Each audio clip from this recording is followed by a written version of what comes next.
tea trip.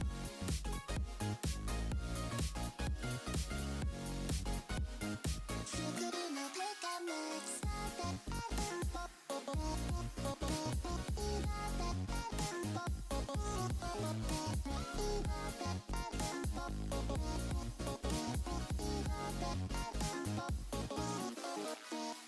My 心の準備がないそっと君の手を握りしめていたいアイスクリームがとろけるほど My eyes, your eyes ワンで見合いたい好きなんでしょ岩のように Floating on the clouds What the I'm as flooded my head spinning round and round ミルクラテ Flavors on your lips 吸い込まれる画面 I'm a bubble tea trip Fly away Sweet honey Can I stay with you いつまでも Fly away Sweet honey Can I stay Let my head spin round and round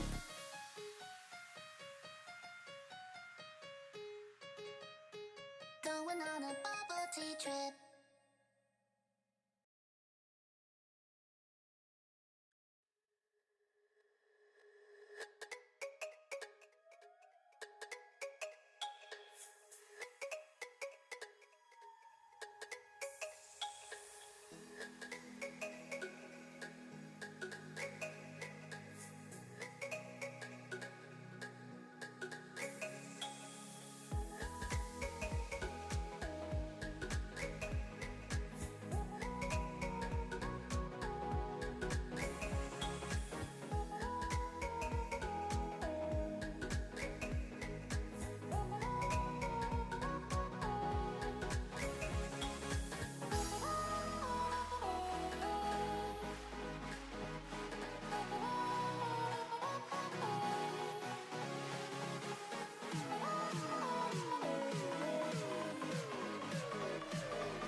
Hello, everyone, and welcome to Longer and Harder, the show on the internet where we take a subject and we go deeper. Camera's in a weird spot. Oh, no, we gotta see my set. You gotta see my hair, otherwise it just doesn't work. There we go. Look at that. Hello, everyone. Hello, Micro and Factard, and hello, Geostrapper. I hope you're all having yourselves a wonderful, wonderful Sunday afternoon and whatnot. I hope everyone is having fun. Welcome to this stream. We got ourselves some fun things to talk about. So I hope everyone's having fun. Let's see, what do we got today? Do we have I'm getting all my screens confused already. Starting off already a mess, which is how it should be. Housekeeping. There isn't much housekeeping. Housekeeping is just not a thing that we're doing much of at the moment. Apparently my thing's a mess. But so, I forgot the beer of the week again. I am just doing terrible about remembering to grab a beer on the at the beginning of the show. Yeah, it is a high IQ show today, as it always is. Ooh, Hamza is having a blast somewhere. We do have other cat with us today. Just kind of chilling on the reading chair, being adorable. So we do have her if we want to take a look at her in a bit. So yeah, I just realized that I don't have today's beer of the week, so I am gonna have to go get it in a second. But we can. You need to start doing ABI yourself to do a better show. I do. I do need to do that. Are you in for some gaming sessions these days? I could, but it depends on what it is. We could potentially do some gaming stuff. That'd be great. I have been. I was chatting with Essence of Thought the other day. We were kind of chatting about some of the other like content that we'd like to create. Like I would love to go back to doing some sexy fan art. I haven't done that in a while, mostly because school's a bitch. Turns out going to school and working full time is really difficult. Who would have guessed? And so I'm struggling just to sort of keep up with things in general. But I would like. We were talking about that. I was talking about some like I haven't tried streaming a game yet on this new computer, which might be kind of fun. I don't know what I have. I have games, but I don't know what I have that would be worth streaming or people are interested. And the problem is that I don't have any game that people would be interested in because I don't play games that people are interested in. I play old games that no one cares about. I was like, I don't know what's on my Steam like. What have I been playing lately on stream? Terraria, Don't Starve, Cities Skylines, Slay the Spire is great. I think people like that one. Wasteland 2, Shadow Man, because people like Shadow Man, right? Like R&D, just like Shadow Man's the thing to play. Just play Minecraft. I mean, I could just play Minecraft, honestly. I do love I have been playing Minecraft quite a bit, and it's always a lot of fun. Hello, Gavin. Hello, Luke. When you stream a game because of the game, you stream it for the person. Yeah, you don't stream for the person. It's true. So there's a lot of sorry, that whole thing when I was talking about games went to Left 4 Dead 2 or something. Ooh, I think Left 4 Dead 2 came out of Mac. Let's see if it did. I haven't played Left 4 Dead 2. I remember being really pissy about it. Back when it came out. Oops, I gotta actually do the Left 4 Dead 2. I remember being really pissy about it when it first came out. Back however long ago it was that it came out. It sure on OS. I have to find it. I don't seem to be able to find it on stream or Steam at the moment. I'll probably find it somewhere. I remember being really pissy about it because what was it? It came out like what, a year, less than a year. Like after Left 4 Dead 1 came out, and I was like, why would you come out with like a sequel that barely adds anything to it, that costs the same amount of money that like the original came out, like that came out a year ago? Like it felt like a sports game, and I was not happy about that. I do remember being really pissy about that, and kind of I liked it, like I liked the gameplay, but I was just really pissy about this idea that we're gonna come out with what should have been what nowadays would have been either like DLC or a patch that's either free or like $5. And I don't feel like Left 4 Dead 2 was really a game that deserved, like, that should have cost whatever $60 when it came out. It's probably worth it now. It's on sale at the moment. Only is it on Steam? If it's on Steam, I'll do it. Stream Pong would be great. Um, Pong would be fantastic. I also I saw, like, again, already not talking about the things we want to talk about. I did see somebody. So I bought the Wii, not the Wii, Switch Fit Fire game thing that's got like the ring thing, and you run in place and whatnot. It's an exercise game because I'm a fat ass. It is on Steam. I'll have to find. I'm sorry. I'll have to find it in a second. And I did see somebody do a speed run of it, and it took them like 5 hours. And that game is fucking hard. Like, well, it's about as hard as you want to make it. Like, so the way that I have it set, it's pretty hard. So if you guys want to watch me like run in place while I play this Switch game, we can certainly do that. Which would be kind of fun. I suppose. So we could do that. I would like to find a way to stream the audio from my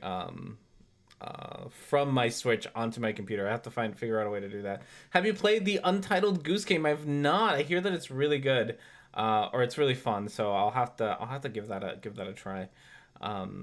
So yeah, but I don't know. Maybe one of these days, maybe that I'm bored, I might like do a stream where I play Minecraft or something, or I have a plethora of Steam games that I never play that are fun. Because honestly, some of the Left. Why can't I not find Left 4 Dead though? Like Left 4 Dead. Like, give me something, Steam. If I'm just like incapable of spelling things, I don't know. Probably. But a lot of the games that I like that I like to play are really weird games that other people don't like to play. So it's definitely like I said, some of my favorite games on like Steam have been things like Thomas is Alive, Little Inferno, things like that people don't really like. So I don't know, maybe that'll give me a niche thing. It's probably my pick for the game of the year now that Doom Eternal was delayed. Oh, okay, cool. Maybe that'll be. I know that's out on Switch. No, I don't know if Untitled Goose Game. I don't know if it's out on Mac OS, but it is on Switch, which is good. Yeah, it's not on. It's just not on here. Late 2020 on Steam. So no, not on Steam. So probably. Probably I know that it's on Switch, so if I could figure out a way to put sound through here, that would be kind of fun. It's on the Epic Store. Oh goodness. Oh yeah, I forget it's an Epic Store. I don't know. I just Google Epic Store. Do they have their own like whatchamacallit thing? What's it called? Their own game service thing. Where is it? Untitled Goose Game. Oh, it is on Mac. So we could potentially, that would be kind of interesting. We could potentially buy that. That is true. Okay. So that's good to know. Maybe that would actually be kind of fun. I haven't actually seen anybody play it, but I hear a lot of good things about it. So maybe that would be kind of cool. I'm boycotting that. Oh my goodness, we're getting the political stuff already. Ooh. There are subs capture cards compatible with Mac. They should be able to catch the sound of the Switch because it's an HDMI signal. That would be interesting. I have to see that. So there's some things. All right. While you all talk about games and politics about games, I'm gonna go grab the beer of the week because I completely forgot. So give me like 2 seconds.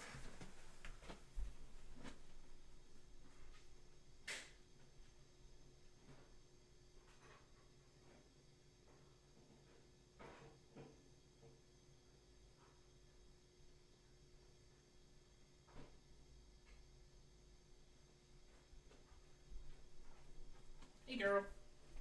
Okay. Things are better. Things are great. We did it. That would be cool.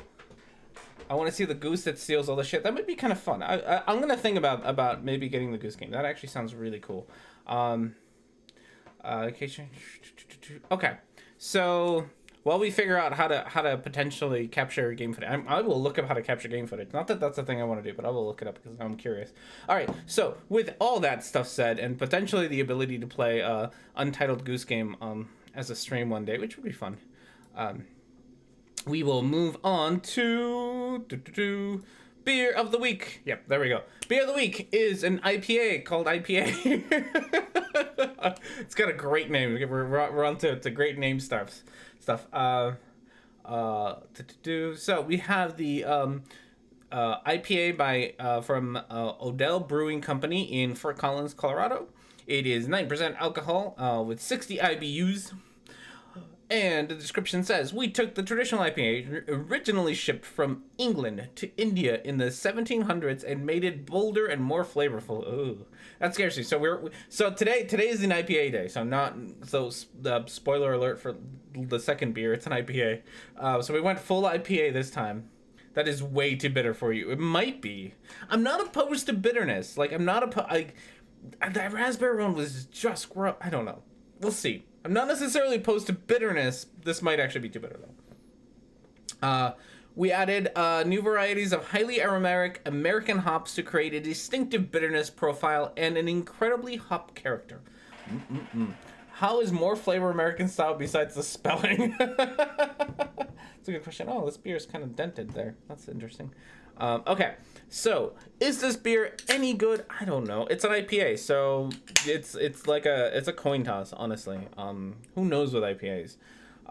If I know your taste in beer, there's gonna be your type of beer. I know. Yeah. Well, we gotta try. I'm not opposed to IPAs. I know that I bitch about IPAs all the time, but I'm not opposed to them. There is a time and a place for an IPA. One of my favorite beers from Milwaukee is Lakefront has a double IPA that I really love. New Glarus has a couple IPAs that I really like. So I'm not opposed to IPAs. Is this too bitter? Maybe. Color is beer color. So we have beer color beer, which is good. This is a preferred beer color beer. Oh, good. If this, I think the next one's is like 55 IBU, so it's gonna be not one. Not gonna be much better than this one if that's the case. Okay.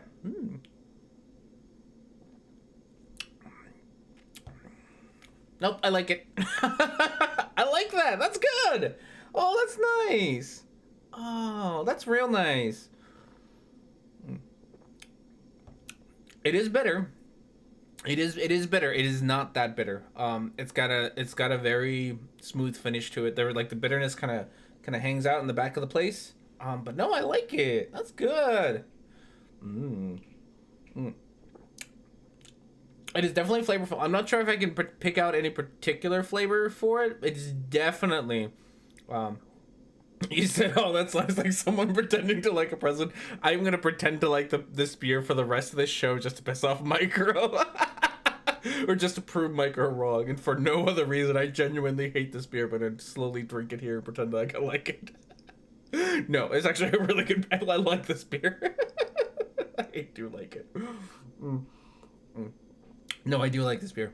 It is bitter. It would be better than well, nothing tastes better than spite. It would be better if I had some food to go with it. I think this would be a much better food pairing beer. Like I don't a lot of IPAs, my problem with them is that they're really hard to just kind of drink on their own. Like you need a good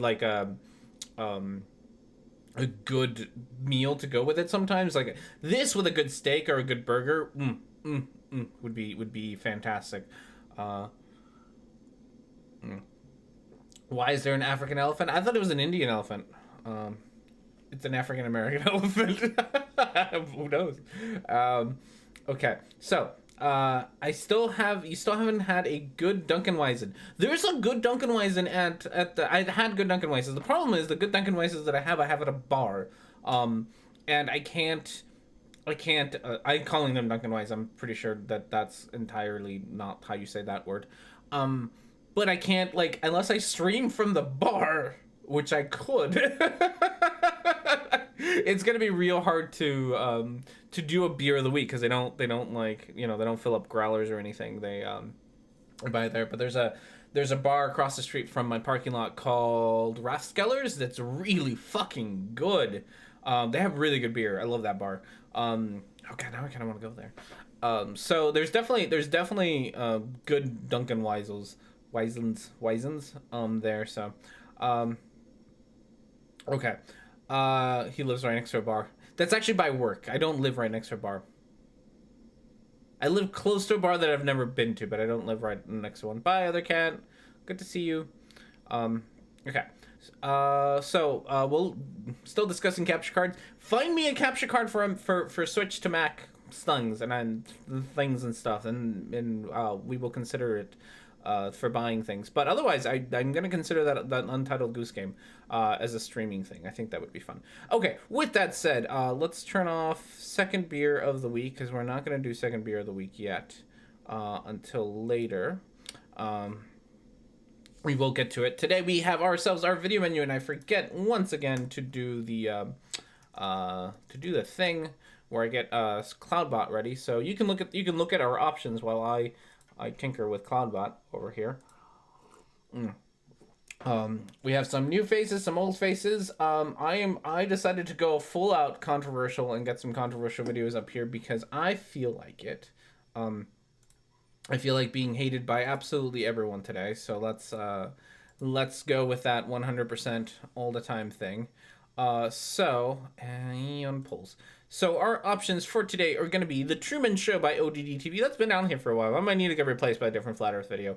I try to keep like one Flat Earth video here at least, so that we always have like a palate cleanser to get us through whatever other like ridiculously nonsense that we talk about. Alpha Males by Joe Rogan. Free Speech by Survival Life, Greta Thunberg by Rationality Rules, First Day by Paul and Morgan, Watchmen by Umbrella Guy, and that is actually their name, unlike last time where it was some random white guy. This name is actually Umbrella Guy, and he complains about how Watchmen is too political. And if any of you have read and or watched Watchmen and or know what Watchmen is, that should make you laugh. And last but not least, we have 7-Year-Old Transitions by Blair White, and that is probably the one that I am the most ready to talk about. But I understand if no one else wants to talk about it. Okay, so with that said, if you would like to vote, do an upside down I vote, and then the number you like to vote for. You have about 5 minutes to cast your vote, and we will go with that. Rhetoric&Discourse is Watchmen the Swiss equivalent of Kingsman. Funny. Watchmen is, in case you don't really know, it's a comic book written by Frank Miller, if I remember right. Frank Miller. Extremely political, like super political. It is. It took jabs at fascism and pretty much everything, and it was fantastic. It really is very, very good. The movie, I know people don't like the movie. I think the movie is just fine personally, and I think it's worth watching. But you know, it's Alan Moore. Was it Alan Moore? Oh goodness. You're probably right, and I'm an idiot because I don't pay attention to things. Watchmen. I think you're probably right about it being Alan Moore because I'm an idiot. I know that I'm trying to find the comic, not the film. We'll buzz, but yeah, Alan Moore. Artist was Dave Robbins and other people involved. It's a very good. It is. I've read part of it. I haven't finished the whole thing. I think I have it like down. Yeah, I have it downloaded onto my computer. The movie is all right. I thought the movie was okay. I have no real problem. I know people have real problems with the movie because it changed quite a few things. I thought it was fine. I think the overall message of the book. The comic book gets conveyed through the movie just fine, even if the details are switched out. I think that I don't think it ruins the message, which is what I usually look for in adaptations. Adaptations that entirely miss the point about the book are usually the ones that I get really pissy about. There's this one book called Lovely Bones. What's his name? The guy who directed the Lord of the Rings movie, American. Guillermo del Toro, the American Guillermo del Toro, whatever the fuck his name is. Peter Jackson, thank you. He directed The Lovely Bones, and it's a terrible fucking movie. It's not just a terrible movie, but it also entirely misses the point of the book, which is why I hate it so much. And it's just Peter Jackson is an American. I don't care. He looks American. Is he not? Is it really not American? I thought he was American. I'm racist though, so it's fine. So yeah, that one's a terrible adaptation. It both misses the point of the book. And the book is fantastic. If you haven't read it, it's a great great book. The Lovely Bones. It's fantastic. It's I don't think it's a spoiler because it happens within like the first chapter, but the whole book is about pretty much like life. It's not really life after death, but like it is about life after death, but not in the sense it like of like, you know, the afterlife, but more of like what happens to people after you die. After somebody dies, what happens in the world after you leave it. So it's very good. It does kind of do some supernatural stuff, where the main character is, I think, if I remember, I haven't read this book in a while. It narrates the whole thing, and she dies and sort of watches her family, and how they deal with the fact that she died, and it's very good. It's very touching. It's very very touching and touches on a lot of very personal and very traumatic things. So I like it. The movie's fucking awful. Who is Peter Jackson? Peter Jackson directed the Lord of the Rings movie. Yeah. Which I also don't like those. So I just don't like Peter Jackson as a director. In general, I like him as a producer because I think he produced District 9. I think he produced that, and that was great. So I think he's great as a producer, but as a director, I'm not a fan of his work that I've seen. At least I'm not a fan of Lovely Bones or Lord of the Rings or any of those. So I don't know. I'm just not a fan of Peter Jackson, which is why I didn't even know he's not American. That he's apparently from New Zealand. So there's a thing. But yeah, so if I could recommend a book this week, it would be The Lovely Bones. That's a book is definitely worth finding at worth buying, honestly. And if you can't, it's definitely worth checking out your local library. Support your local library. Also, drink local. Do the things. Oh man, I want to go to Rathskeller's now. I want to go drink now. As he drinks his beer, out of spite. So far it looks like Paul and Morgan are winning by not a whole lot, by a single vote. And you guys are, that's the wrong chat. And you guys are pretty close to losing or being over. Is it over? Nope, nope, it is over. Never mind, you're out of time. So, the voting is over. I know, I remember the things as I say them. Okay, complete that poll. I know who won because I saw it. And it looks like we are going to do some Paul and Morgan, which is always lots of fun. I also didn't plug in my headphones, so I'm going to awkwardly reach behind my computer to plug in my headphones. So, 50% of you wanted to listen to Paul and Morgan on their first date stuff. I ain't gonna be super critical of them because first date stuff. So yeah, fuck you, Morgan. It's true. Morgan just needs to Morgan is just the worst. I'll need you to hang out later once you're finished. Okay. I should be around for a little bit. Okay. It's almost as if there's no front connections on your computer. Weird. There aren't any. That's okay. But it looks slick as hell. And you know what? Sometimes looking slick as hell is all you need. That's what I do. I'm fucking shallow like no other, and I do it just to look slick. Oh my goodness, I have too many. Is this do's and don'ts of our first day? We found the Paul and Morgan video we are going to talk about today. I think it's okay. So we got full name of the video is let's get it up here for you all. The whole name of the whole video is called Do's and Don'ts of a First Date. So we get to find out what the do's and don'ts of a first date are. If you're a youngin' in my audience, don't watch this video. R&D's gonna give you terrible advice. R&D shops for computers the same way 14-year-old girls. You 14-year-old girls do. It's entirely right. What Mac did R&D get in the end? I must have missed a video he got it in. Yes, we got a new Mac. If it's been a while. This one. So I got the 2019. How many cores? Let's see. let's see if I can here we can do the R&D. Thank you everyone who helped donate and stuff bit here. So let's see if we can do this. Where is it? Where are you? Are you a Finder window? What are you anyway? What are you, random window that I want to show? Windows Server, backup menu bar. Nope. I'm trying to find this thing. There we go. About this Mac. There we go. So this is the Mac that I got. It is the iMac Retina 5K 27-inch 2019 with a 3 gigahertz Intel Core processor with 32 gigabytes of memory, which I installed myself. Radeon, whatever, 4 gigabyte graphic card. There's the thing. And I think this one's 6 cores, if I remember right.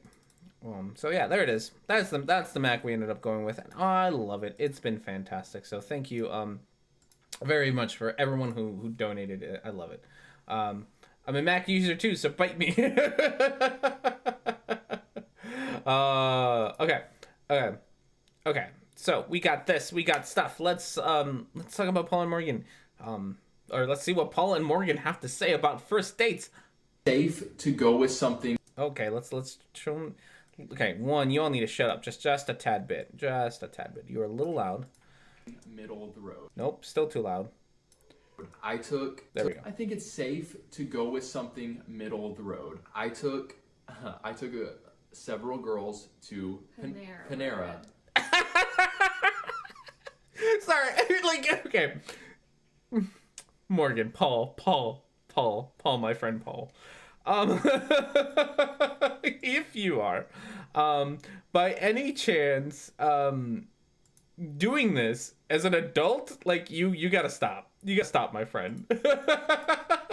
Like, as an adult, Panera is what you do for business lunches. And it's what you do when you're super hungry and need to show up somewhere in your pajamas. And you don't want to go to McDonald's, right? Like that's it. I like naps and Y. There's a Y in there between Paul and Morgan, so I don't think it says boobs. It should, but it doesn't. If you're doing it as a high school student, Panera is a nice, fancy place to go. But if you're an adult, Paul, and you're doing this nonsense, gosh. And that seemed to me to be. Oh, do you not think that was? That is like a chain fast food restaurant. Lame. What's up? Okay, you know what? I gotta say this to you, Morgan. I don't like you at all, but I agree with you. I like naps and you. I think it is. I like naps and you. Which kind of, I don't know. I hate most of those signs. I have one of those signs, but I hate most of the signs.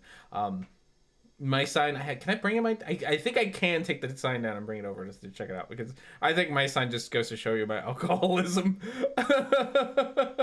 Look, it all depends on the kind of girl you want to impress, I suppose. I would fight Morgan. Oh no. I suppose. Oh God, Panera. Oh, I don't know. Okay, so what's the right word here?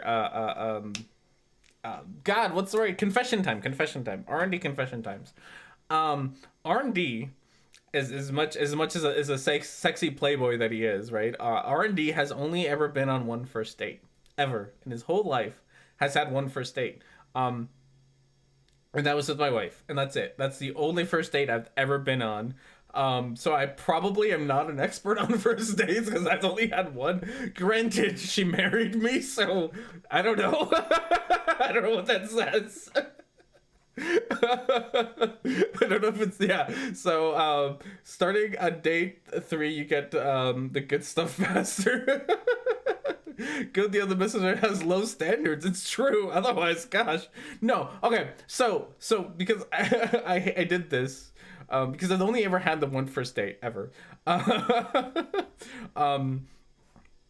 Like I went all out on my first date. I went to one of the nicest restaurants that I knew of, at least at the time, in Santa Barbara. And it was fantastic. It was a great restaurant that my friend owns. So it meant that on this first date, I was like, hey, friend who owns this restaurant, how you doing? He was like, oh, nice to see you. Let me throw in a bunch of free stuff and like, have the owner of the restaurant come chat up with you and your date and stuff. And it was like, I entirely showed off the fact that I knew this person who owns a really fancy restaurant in Santa Barbara. So it was great. And then, ordered the way too fancy bottle of beer or of wine and all that nonsense. Spent way too much. That dinner was expensive as fuck. It was not a cheap dinner. So like this idea that your first date is Panera seems to me kind of pathetic. Oh my goodness. Are we going to put some bets down? Are we gonna put some bets down on who would win between Pasta and, and Morgan? Oh goodness. Okay, so with that said, Paul, don't take first dates to Panera. That's the thing. Guys, how you doing? I'm Paul. I'm Morgan. And this is No. We're gonna listen to it, but I'm gonna drink first. Okay, we got this.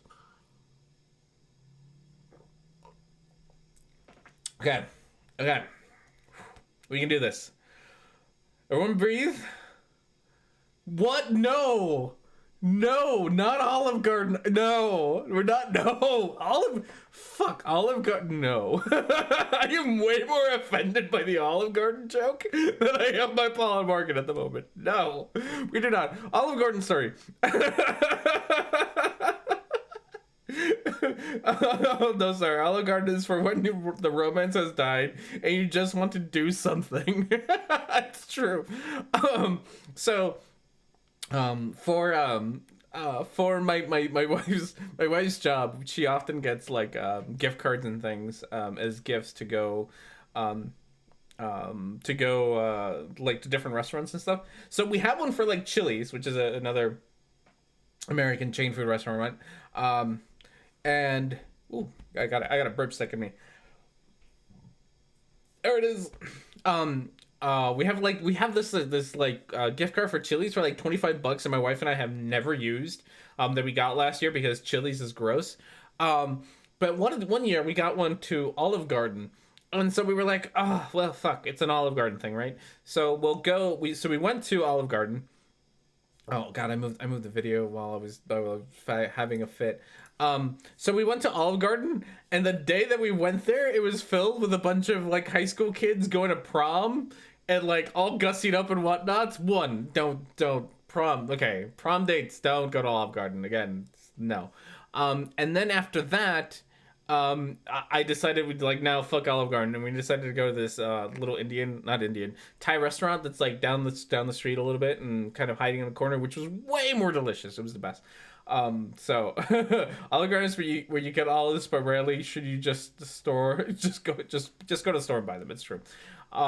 Isn't a typical family restaurant, so food comes without specific taste to not offend anybody from toddlers to geezers. It's true. Yeah, that is actually a really good point about American chain restaurants and family restaurants, is that the food tends to be rather bland and unoriginal because it has to appeal to such a wide variety of people. Also, they're full of children, which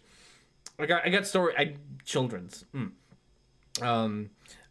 So yeah, it tends to be that. So you tend to not have one when they say things are spicy, they are fucking lying to you. They're lying sacks of shit. If anybody at a family restaurant warns you about their food being spicy, they are liars. They're just no.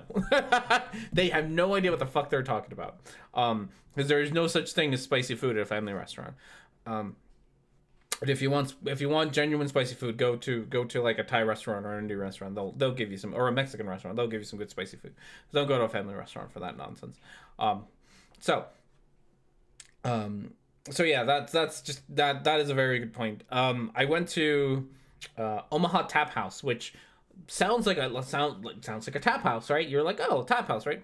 So I went there thinking it was a tap house because that's the fucking name.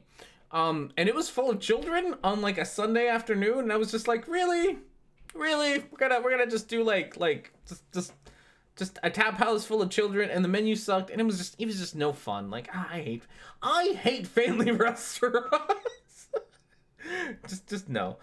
We have pure capsaicin at university. Want to try that? It'll probably give you no. That's okay. And that's the other problem about spicy food. Problem with spicy food. Why Thai food is way better for spicy food than Americans is. Americans think of spiciness, and I'm sorry if you're American and you have good taste in spiciness, but Americans think of spiciness solely on what was it, the Scoville levels, or how many Scovilles it has, whatever the spiciness counter is. Like 100% is just how spicy can you make it, like how much capsaicin can you put into a dish before you kill someone, and that's like the only form of spiciness.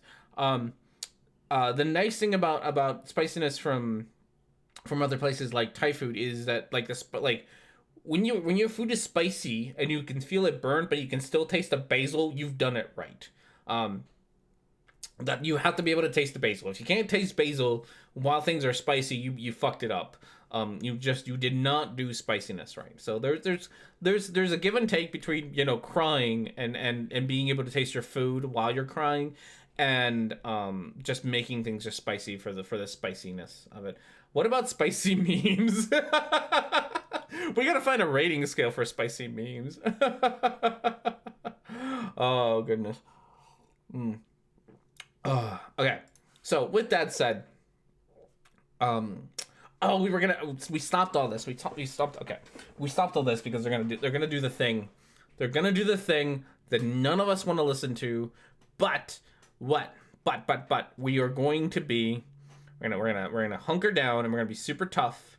We're gonna drink some beer. And we're gonna listen to it. I don't know we don't want to, but we're gonna do it. What about crying because you can still taste the food? Is it that bad? It's true.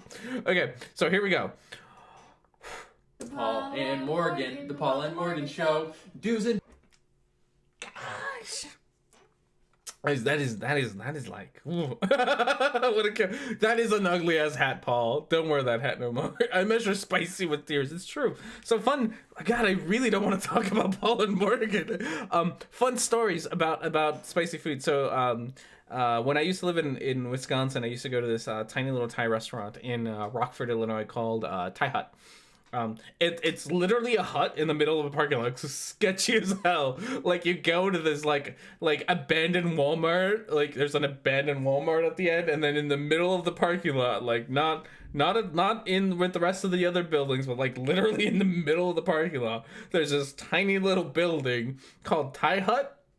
And I used to go there for my birthday every year when I lived in Wisconsin. It's fantastic food. Oh my goodness, so good. So every time, so good. So I used to go there. And then what was I gonna say? Oh yeah, so they give you your spiciness levels and whatnot. So I order my food. And then I started like Thai food, and I order my Thai food to the point where I am crying, tears, just tears, right, rolling down my cheeks. And I'm sitting there, like, not being able to talk and crying, and the poor waitress comes over, and she's, like, super concerned with my health, which she should be, because I'm crying. Like, just crying. It is super concerned, and I can't talk to her because I'm crying so much. Like, I can't, like, words. There are no words, right? And so I can't word my way out of this, and I'm sitting, and she starts like, "Are you okay? Like, you asked for it this spicy, is it okay?" And my girlfriend at the time had to like explain to her how this was like the happiest moment of my life, and I was just loving every bit of it, and I genuinely was loving every minute of it. As I sat there and just ate this like extremely spicy food that was making me cry. That is good spicy food. The kind of spicy food that makes you cry to the point where you can't talk, but you're still eating the dish that is the way you make spicy food. Okay. Okay, here we go. Don'ts of a first date. Wow. So we thought it would be a good idea to tackle the first date. There's a lot of anxiety that goes into the first date, and we're saying no need for that. If you're new here, make sure you subscribe. We make Christian advice. Fuck you, Paul. Just fuck you, Paul. Oh no! What is this, Paul? What even is this, Paul? I am just kidding. I will. R&D is gonna do this. And if someone else wants to meme the shit out of this, I'm looking at you, Microboganism. I'm gonna grab this screen cap for our thumbnail today. Oh goodness. Okay. Videos on life, love, and dating to help you have hope and be free. All right, guys, listen up. We have set a goal of 500 patrons by Thanksgiving. We have decided to go big when we reach 500 patrons. So what are we going to do, Polly? Well, I'll tell you. First thing we're going to do is skip ahead. So we're going to skip ahead through all of this. It looks like it was made in the 80s. It does. We're going to play an activity. Oh my goodness. Also just the YouTube goodness things. Have the chance of being super easy to sign up, you all. Oh, like half of this video is here. Let's start with this. Okay. 3 minutes of this beer is nothing but shilling for things. Shilling like Jesus intended to, it's true. I am going to skip this nonsense. Before we get into the do's and don'ts, does the guy offer to go pick up the girl? I think the guy... So yes, no. So yes, do pick up the girl. Is that leafy tattoo new? Is she adding to her tattoo? Morgan, are you adding to your tattoo still? Morgan, you know the Bible says not to have tattoos. There you go. Oh no, I don't think so. So, I don't know. We're gonna have to do some investigating into Morgan's. She is a hypocritical bitch. She genuinely is. I am gonna forever point out the tattoo thing because Morgan is so fucking like judgmental about homosexuality, which appears in the same fucking book that tells you not to have tattoos, right? She's so selective about who she wants to be an absolute horrible individual to, and she's more than willing to be a horrible individual to homosexuals because her Bible says so, but entirely ignores the fact that, you know, her Bible also says you shouldn't have tattoos. So, Morgan, you shouldn't have tattoos. At least, like, and I've said this before, but, you know, I understand you maybe you got this tattoo when you were younger or before you were Christian or whatever, and that's fine. I can understand that, right?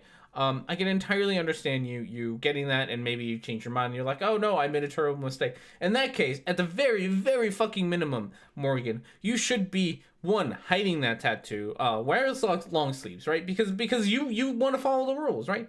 Wear it, or go get it removed, or put makeup on it, do something to it, right? The fact that you flaunt it like that, which you should, because it's a very pretty tattoo, which you should flaunt it, but that alone tells you don't actually care about the rules, like, right? Your hatred for or not your hatred, your prejudice against the LGBTQ community is entirely not because of the Bible. Like, that's secondary. Your prejudice against them is not because of the Bible. It's because you have your own prejudice, and then you use the Bible to justify it. Because if it were the other way around, you'd fucking cover up your tattoo or get it removed or do something about it. God, I'm very angry about a goddamn tattoo. Miss Fabrics, that's paddling. Cutting hair and beard, that's paddling. It's true. Where's your beard, Paul? I bet you'd look terrible with a beard. Don't get a beard. According to Christian theology, the provisions of the purpose of the Jewish law was to show man he could not live up to it and need to trust God. Oh, so rules in the law only apply when they are repeated in the New Testament. Therefore, the Bible does not say Christians can't have tattoos. That is an interesting take. I'd never heard that one before, John. That's a really interesting one. I bet she eats bacon too.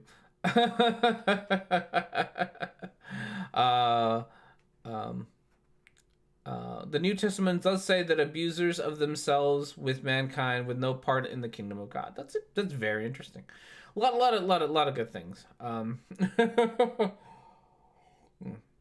Like you can grow a beard. Don't grow a beard, please. He's got some weird facial like shadows right now, which I don't like. Do not permit a woman to teach or have authority over a man. She must be silent, Timothy. Yep. All the things. All right, here we go. I like offering it, but making it very casual and leaving it up to the girl to decide, because the girl might be uncomfortable with riding with this dude that she's not really met or super comfortable with yet. I would sometimes just be... Consent is good. Way to go, Morgan. You said something that does not take a whole lot of effort to say. Consent is good. Yeah, ask people to make sure they're comfortable. Good. A few will make it into heaven. I'm sure Paul and Morgan don't stand a chance. Oh, goodness. Because I didn't know the girl beforehand or didn't know her well, I would encourage just meeting there to take the pressure off. Oh. But I do think that the guy offering to pick her up can also be a good gesture. So I think... Did you know sexual assault is bad? I know, right? Morgan just making all those hot takes. Make sure the person you're going on a date feels comfortable. Just super out there ideas from Morgan today. We can leave that to your discretion. How well do you already know the person? Yeah, I mean, if you guys have been friends for years, it's not going to be that weird if he's like, I'll pick you up. Also, I could see people being like, okay, where do we go? Expensive restaurant, cheap restaurant, it's only a first date. It's only a first date. Oh my god, there's a first impressions thing here going on. What's with the picking up thing? We don't live in 1854. It's true. Okay. With the picking up thing, I don't know what is with the picking up thing. I'm trying to remember. I feel like, yeah, I picked up my wife for her date. I don't think she had her driver's license, though, to be fair. I don't know if she did. That's a great question. Should ask my wife.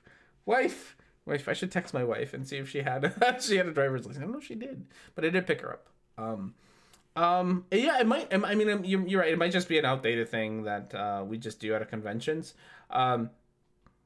Just meet up in the way that is most convenient. That's true. It might just be an outdated thing that I really hadn't thought about. I don't know. I guess I've only gone on one first date, so what do I know? Did you sit in the driveway and honk your horn for her to come out? No, I had to go get her. Also a lot easier when you go to either person at the end. Houses at the end. It's true. I guess it depends on how you think the date's gonna go. So one good reason to meet up somewhere rather than pick someone up is 2, you have a getaway vehicle, which is always handy to have. And I don't think that's a gendered thing. I think just having a getaway vehicle, especially if you don't know if the date is going to go well, and just being able to just leave rather than being confined by the other person, I think that's important. So I could see the convenience of that. But yeah, I don't really know.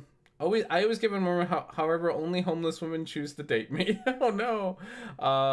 Yeah, my rule is always be ready to run away from the law. I mean, you should be, right? Always be ready. Like, plan ahead. Have your getaway vehicle ready to go. Have an exit strategy. Always have an exit strategy. This is a suggestion that I've never used, of course, but this is a suggestion that I have heard people use in the past, which is that you ask a friend to like call you at a specific time, like after the date has started, to give you a phone call, to like, well, it gives you like to both check up on you so that you can answer the phone and have someone check up on you. And if your date's going poorly, you can pretend like there's an emergency, be like, oh no, I just got this phone call from, my sister that my dad's in the hospital. I need to rush out right now. Right. And if it's going well, you just have somebody to check up on you and be like, yeah, no, it's going fine. Thank you. So I thought that was an interesting idea. Again, I've never done this because I've only I haven't really gotten a lot of first date things, but I thought that was a clever idea. To at least not awkwardly being able to get out of things, which is good. Sometimes it's weird to think about how women kind of have to assume you might just be a rapist. It's true. It is very weird, but I don't blame them, honestly. Yes, lie to the people instead of just telling them you're not interested. Again, I don't know. It's awkward to like, God, I can't even, like, it's awkward, to be honest. I'm not gonna blame people for not wanting to be honest. It's super awkward, especially depending on the situation. I'm not gonna be too mean for people for doing that. Probably would be preferable to just be like, no, this isn't going well and I need to leave, rather than you need friends for that phone call trick to work. It's true. You need at least one friend. If vibrantly brandly, if you ever need a friend to call on a first date, DM me on Twitter and I'll gladly give you a phone call. Just so you can get out of a date. Yeah, but yeah, I couldn't try it. I understand Micro's point about, like, yeah, you should just be honest about it. But at the same time, being honest is a fucking pain in the ass. What if they're a nice guy? Oh no. Okay. Dating American fashion sounds terribly complicated. Probably best to skip the first date and go straight to the second. So, I mean, again, there's a reason why I've only ever been on one first date ever. It's because I tend to skip them. Just imagine having to call your mom to get out of a date. That'd be embarrassing. Yeah. So I can entirely, like, okay. So the car thing, yes. Have a getaway vehicle ready. I entirely understand that. Just so you can leave an awkward situation. You don't have to deal with the awkwardness of, one, telling the other person you're not interested, and two, trying to figure out how to get home when the other person is your ride. So there you go. Do we go to a restaurant at all? What do you think, Morgan? I don't know. It just depends on the type of person that you are. So, okay, so far, and I know we haven't actually watched a whole lot of this. So far, so much of this is like, it depends. Like, it depends on the kind of person. It depends on what you want. Like, yeah, like, great insight there, Morgan. People have different ideas about what they want to do on a first date. It almost sounds like your do's and don't video is probably just gonna be a bunch of what is that word for words that are meaningless? Platitudes. There we go. It's probably just gonna be a bunch of platitudes that nobody cares about, and you're just gonna regurgitate them in order to make a video, rather than actually give, like, meaningful feedback about what you should do on first dates. That would be the thing. Hi, buddy. Don't keyboard. Don't keyboard. No. Move your paws over there. Okay. Nobody in here can ever again qualify as nice, not after being infused through osmosis with what's weirdness. It's true. If you watch my videos regularly, you are not considered a nice guy. So yeah, you're not a nice guy. Hello. What are we gonna do? Oh, that's my crotch, buddy. Please don't put your tiny little paws there. There we go. That's better. We're gonna sit in cuddles. We're almost out of beer though, so we're gonna have to get up soon. Okay. You're a fancier person, and you're like, yeah, I want to take this girl out, or the girl's like, I want to go somewhere fancy, and I want this man to take me there. I think it's safe to go with something middle of the road. Probably stay away from the fast food. Says the guy who takes girls to Panera. Shut up, Paul. Shut up. You're bad.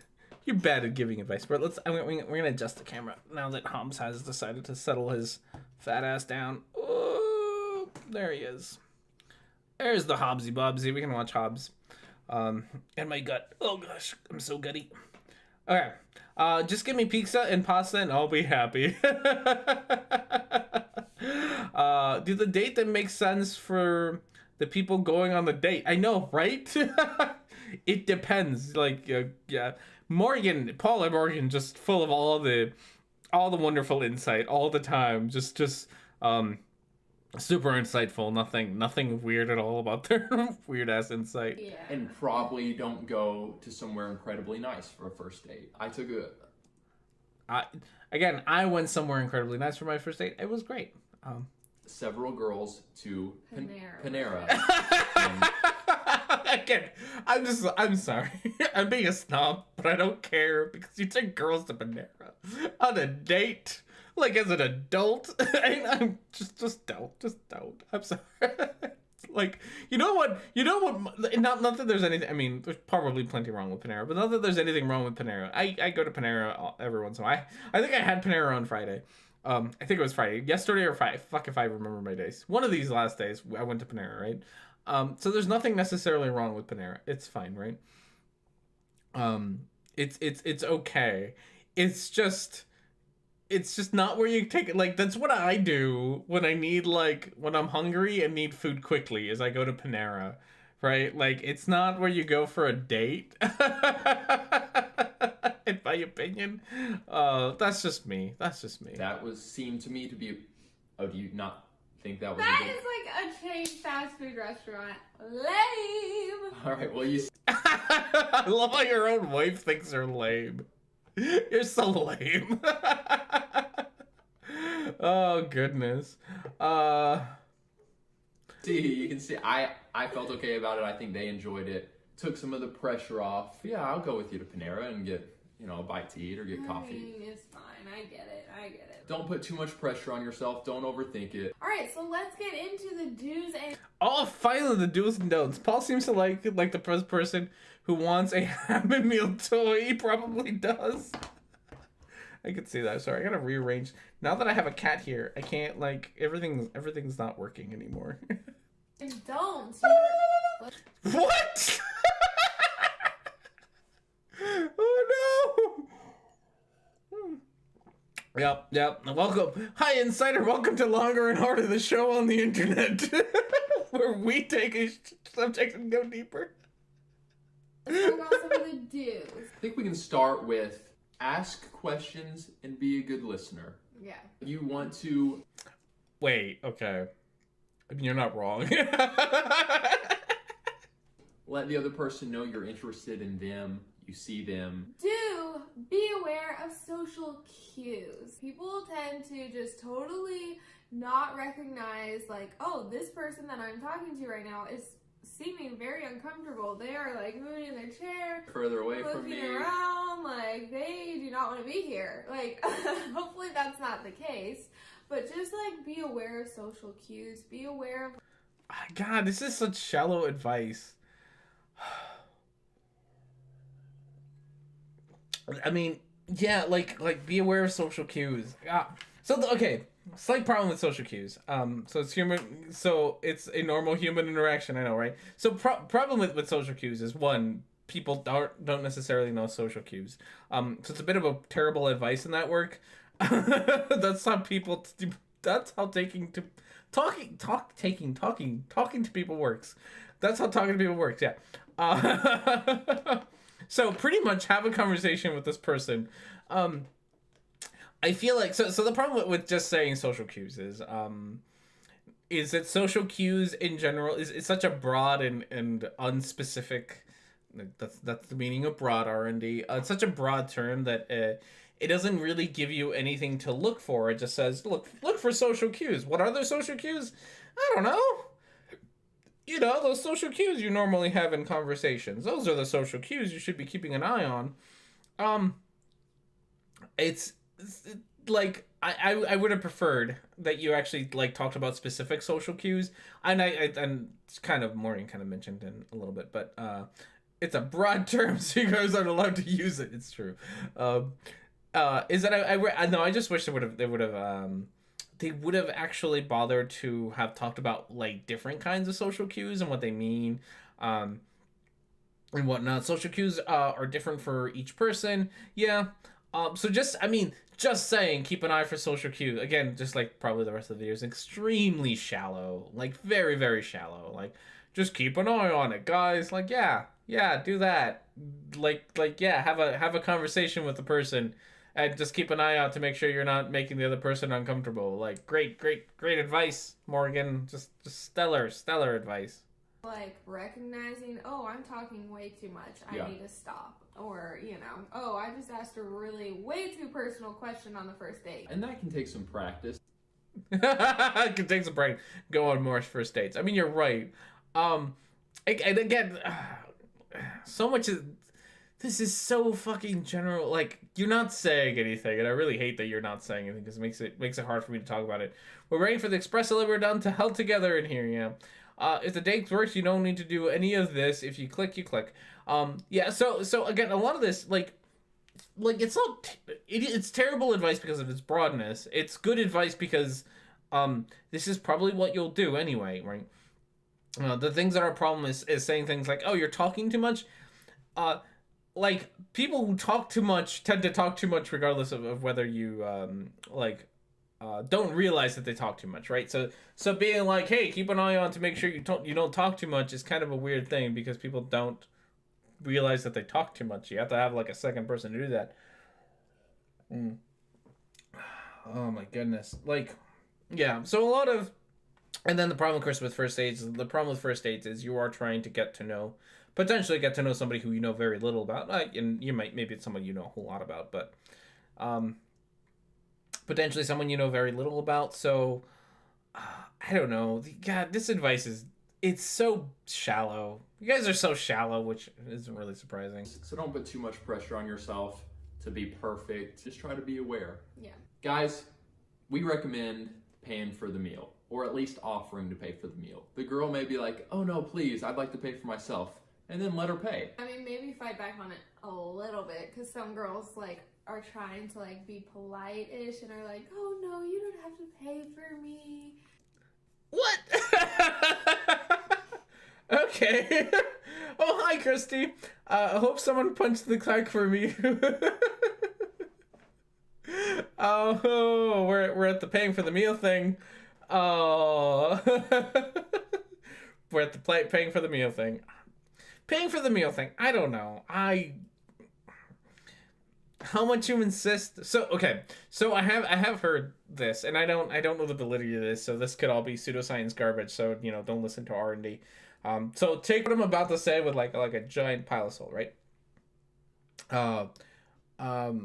Is that a lot of like I have heard before the things like the bill and things like guys offering to pay the bill gives you a good idea of how the date is going. So if the girl lets you pay for the meal, then it lets you know that she's okay with you paying for the meal. If the girl kind of says split it, you're kind of in the okay section, and if she offers to pay for it for her, or sorry, yeah, if she offers to split it, you're probably not doing so well. I have heard this before. I don't know what the science is behind this. I don't know if any of it is true. Just things that I've heard. So I don't know. I guess you could at most use it as a litmus test to see. You are double posting again, certainly. Do girls do not want to pay for their first meal a lot of the time because many of the dicks are entitled when they spare a few bucks on her. Oh, yeah, and there's plenty of reasons why a woman might not want to want to have a guy pay for her meal. I entirely understand. Like, you don't have to. You don't have to do anything you don't want to do. Period. So you don't have to let a guy pay for your bill, and some of it might just be some of it might just want to be like, no, I can pay for my own, and they feel, they can do it, and that's fine. Like, there's nothing wrong with a woman wanting to be, be able to be independent and pay for a meal. Perfectly fine. And men need to not get their fifis hurt about that. Like, if a woman wants to pay for her own meal, doesn't want you to pay for it, don't get hurt about that. Back in my boy presenting days, I knew it was going well when she paid.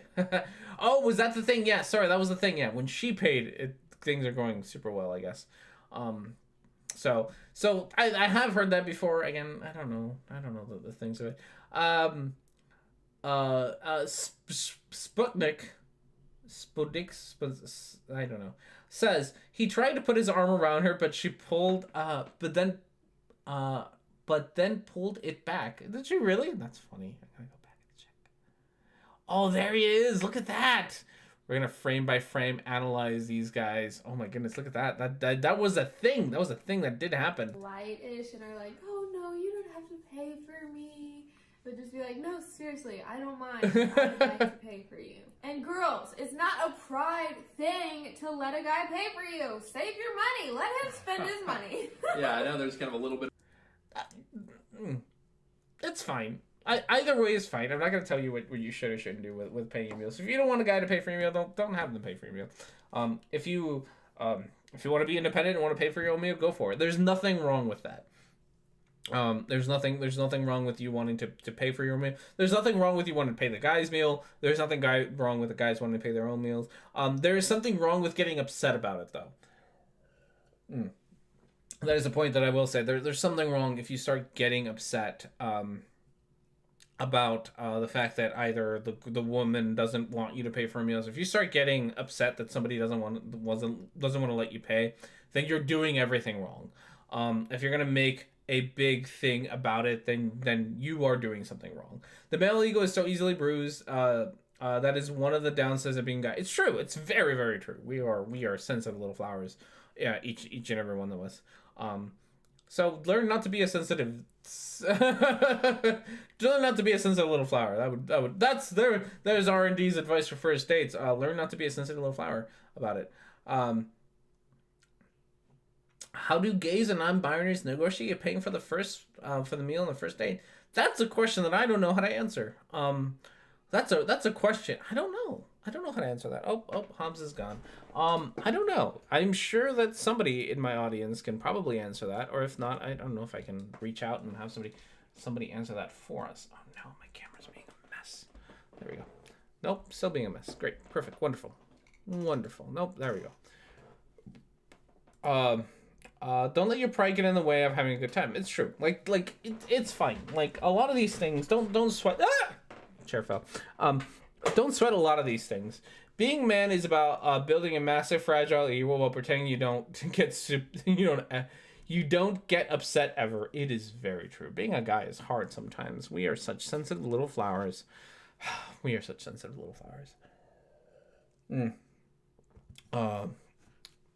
Okay, here we go. Of a feminist pushback on that by some who are like, no, girls could offer to pay. And we're just saying, I think that it's on the first date, come on. Yeah, I think I like the traditional route. Let the guy pay. Let him take the lead on this. And let I mean, I guess.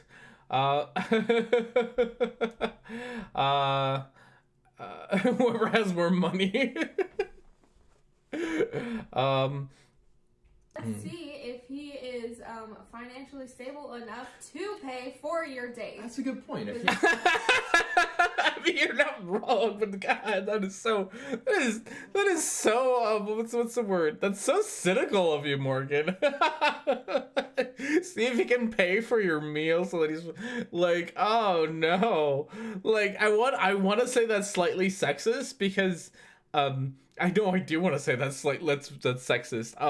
Because couples, we live in an age now where most adults, married or not married, have two incomes, right? You have very, very few households where you have like one income household. So this idea again that you are going to check to see if the guy can pay for your meal on a first date is like, why? Like so that they can pay for the rest of your things? I thought you were supposed to be maybe no, you don't care because you don't care about these things. But like I thought the whole like you should be independent, be able to take care of yourself. It feels sexist to me. I don't know. If he ain't, if he can't pay for a meal at Panera, then maybe he's not ready to be in a serious relationship. Another do is we encourage you to open up and be real with the person. Allow yourself to be a little bit vulnerable. You're getting to know him. That was one thing that I truly liked about Morgan on our first date was she was just real with me. She wasn't fake. She wasn't putting up walls and trying to be something that she wasn't. Be real, but don't overwhelm. So that's kind of again. God, your advice is so fucking shallow. I don't like it. do and a don't. You probably don't need to be telling the person your deepest secrets on the first date. Or just be a fucking adult about it. Yeah, like a lot of this. Why is this damage to mention Panera so often? Oh goodness. Last girlfriend lived around 2.5 car house away. So we had a system that the person would pay that didn't drive over. That's a good one. I think when my wife and I were dating, I think we mostly took turns paying for things. like back when we were dating. And it wasn't until once we moved in together that became a lot differently, and we kind of like our paying situation became a like who's got more money in the bank account this month to be able to pay for things, more than anything else. So Obvious burdens. Which I did, so. Morgan did, and it was a lot. But I was looking for a wife, and I wanted to know who this person was, so I was ready for it. Last-ish do. If it goes well, feel free to ask for a second date.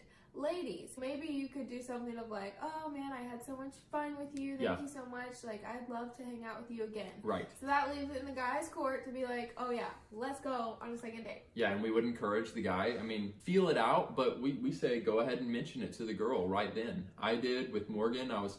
Look at that! Some adult advice. When I do dating, the person who finds the youngest rock pays. If you're watching videos made by actual Christians, you'd all be saved by now. It's true. Hang out? Is she like 12? She is like 12.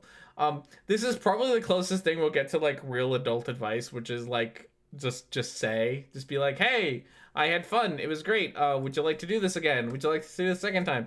I mean, it's what I did with my wife when we went on our date. I did like just outright suggest like, hey, we're gonna do this again. That'd be great. And so like, be straightforward about it. There's no reason to try to be coy and like, hey, I had fun. Let's whatever. It's fine. It's fine. Walking her to her car, and I said, would you be up for a second date? And she said yes. If you feel like you'd rather wait and call or text a day or two after, like, you can do that as well, but why not just go ahead and ask her then? If you're really feeling it. Well, there we go. We got through all of our do's. They were all rather shallow. I kind of only agree with the first one, which was, the last one, which was the like, just be forward and say whether you want a second date or not. So yay, we got through a thing. That was fantastic. Good us. Woo! Okay, with that said, I have run out of beer officially, so we will take a quick break so that I can go refresh some beers. We'll be back in a few minutes. Enjoy yourself some fan art and some royalty-free music, and I will be right back.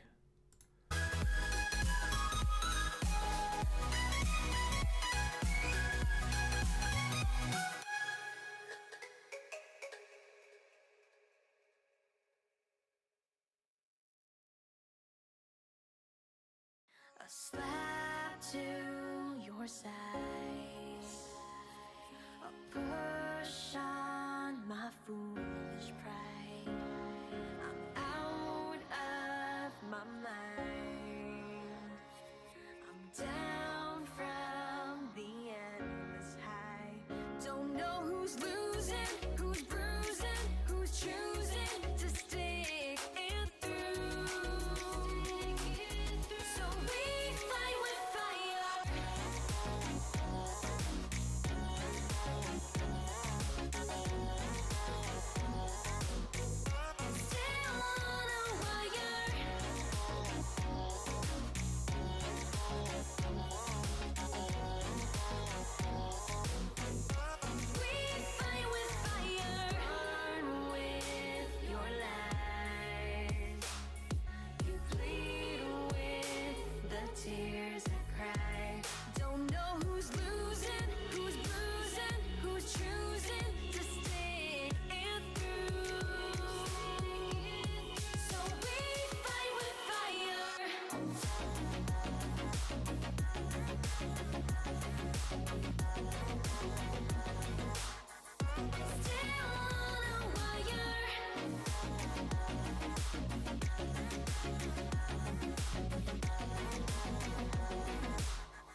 Sometimes you need someone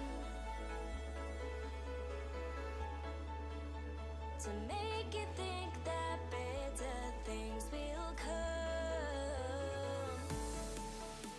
I may not always be there every day, but I'll try to be the one who helps you feel okay.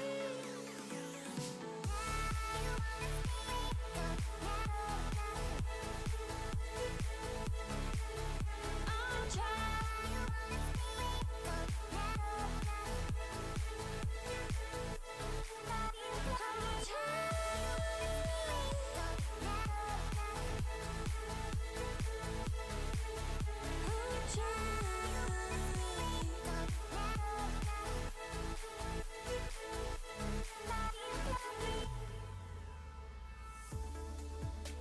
Do you want to be more? But emptiness can make you feel unsure. So come with me and soar. I'll make you feel like you've not felt before. I may not always help in every way, but I'll try to be the one who makes things less mundane. I'll try.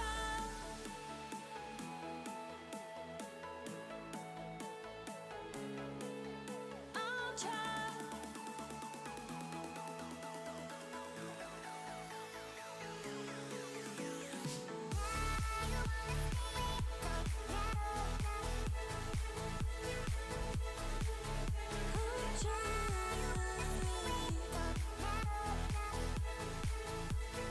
I could be the one to make it come undone. Could you open up to love, love?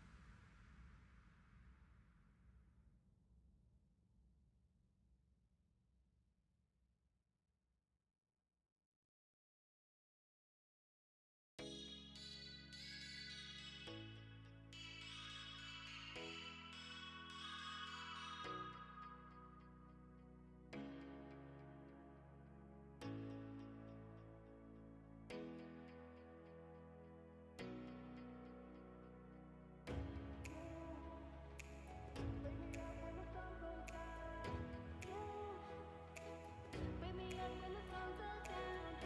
Sleepless nights. Wake me up when the sun goes down. I can't help it, baby, not myself when the sun goes down. Wake me up when the sun goes down. Wake me up when the sun goes down. Wake me up when the sun goes down. I can't help it, baby, not myself when the sun goes down.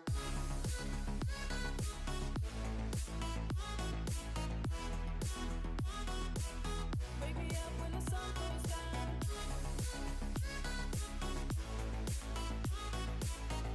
I can't help it, baby, not myself when the sun goes down, down, down. Wake me up when the sun goes down. Wake me up when the sun goes down, down, down, down. Wake me up when the sun goes down. I can't help it, baby, not myself when the sun goes down.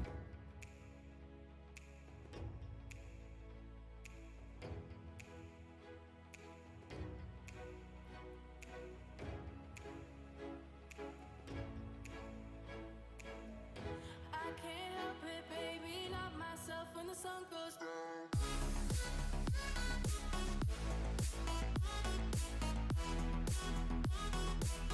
Wake me up when the sun goes down.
Hello, everyone. Let's turn off some music here. We're back. Nope. There we go.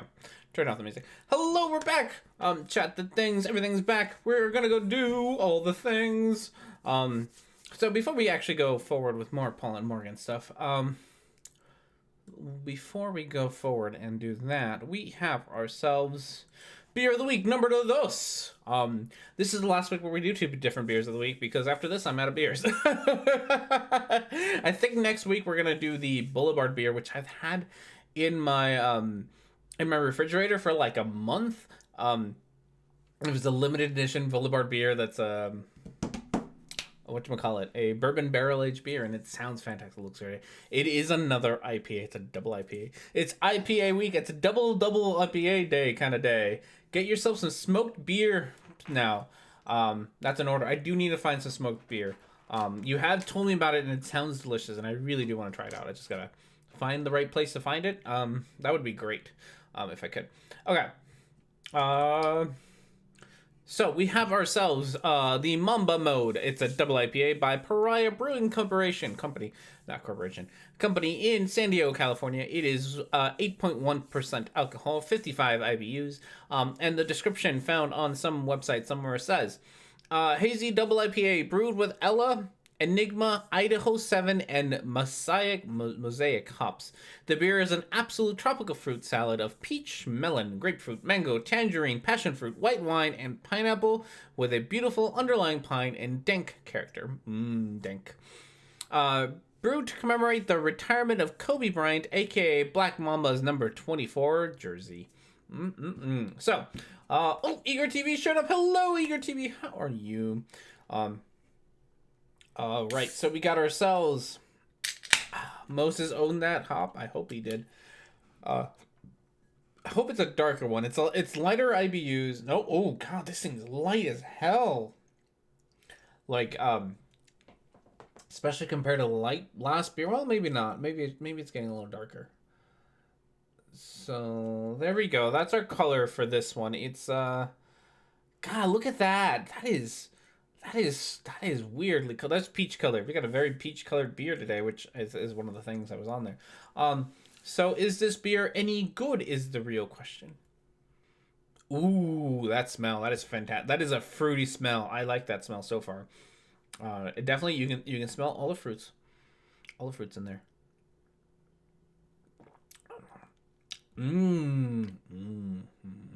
I like. Oh.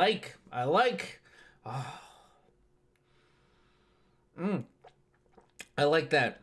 It's also really good. That is really sweet. That's really funny. That's really sweet. Okay. So at the beginning, the first little taste is really sweet. Like you can taste the fruit. It is super fruity. Like that first one, super sweet, and then that bitterness hits you, and then the back place, and it balances it out really nicely. But that is a fruity drink. I like it. Definitely, I wouldn't recommend it if you don't like fruity things. I wouldn't recommend it. It definitely has the whole tropical fruit thing going all the way. Maybe the white balance is just off. No, like that is legit a very dark beer. Like that is not like the camera is actually making it look lighter than it is in real life. Like that is really, really dark. For a especially for an IPA, like somebody pointed out, you can't even see through it. Like it is that dark. It's great. I'll try to take maybe a different picture of it, but for IPAs, I guess these are both very dark. I would agree with you there. But that's what makes them better than like, I don't know, crappy IPAs you get somewhere else. It's very good. I do like. All right. So that gives us beer of the week number dos. And we can move on with Paul and Morgan. So when we left off, Paul and Morgan were telling me the do's of first dates. They had a very shallow advice, nothing in particularly interesting. But now we are at the don'ts. And if experience has taught me anything at all, is that Paul and Morgan like to do their don'ts.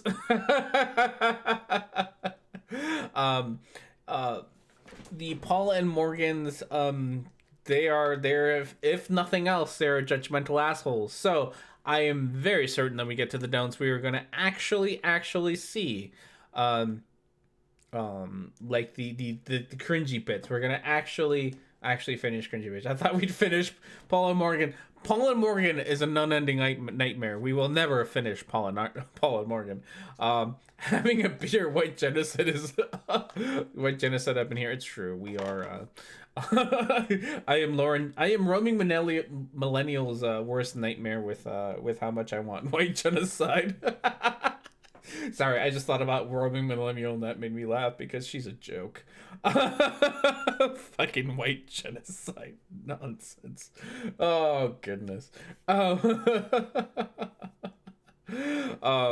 Okay, so with that said, now that we've got to white genocide all of a sudden, let's finish off Paul and Morgan here. To the don'ts. The judgmental shit. God, don't make that face. Do not quote SpongeBob all the time. You got 2 SpongeBob quotes per first date.